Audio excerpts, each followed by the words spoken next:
ball to take over. Was that orders from the bench, or was that just Alpi and his mindset?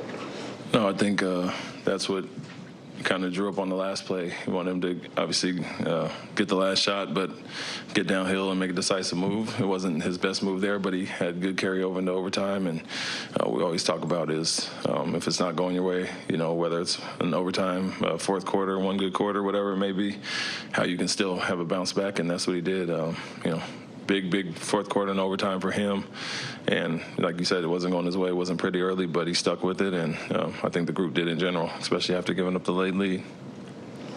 How good is it when you see a team that when they make a run at you late in the fourth game, they just kind of forget about it that quickly and just do a reset and just move on and over? How good is it to see a team do that in the overtime especially?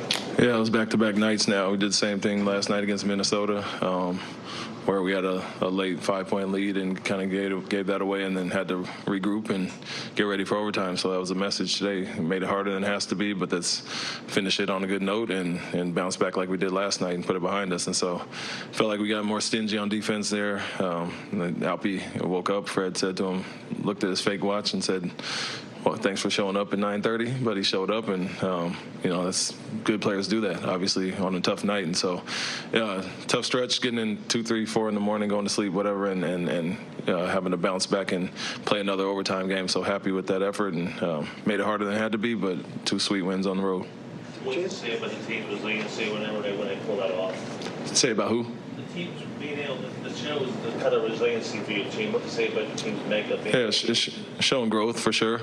At times we would have lost some of those games last year, but we've had the experience of having leads that dissipated throughout this year so far and having to bounce back or fighting our way back in. And so one thing I've never questioned with us is effort and fight, and we're a scrappy group that's going to continue to fight until we get back in the game. And so even when we lose the lead, we can let it go kind of and regroup, and that's what we did tonight and last night. Is there an adjustment that Jalen made, or that you made for Jalen from the previous games?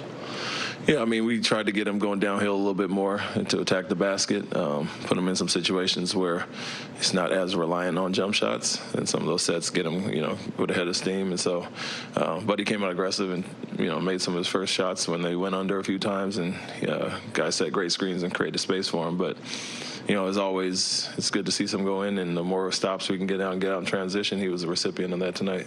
Another night where Ime had an impact. What did you like about his minutes? Yeah, he was huge. Stat sheet stuffer, of course. And, we had 14 blocks. He has 3 of them, multiple steals, and then did a really good job late on Maxey. Same thing he did with Edwards last night. And so, it's become accustomed to this now. 14-7. 3-3. I'm sorry, 19-13, 3-3. Looking at Tari's numbers there, but those two as a tandem are really disruptive, and it's one thing he pretty much brings on a nightly basis now. This one makes 20 games kind of a traditional checkmark, checkpoint. How do you feel about where you guys are a quarter way into the season?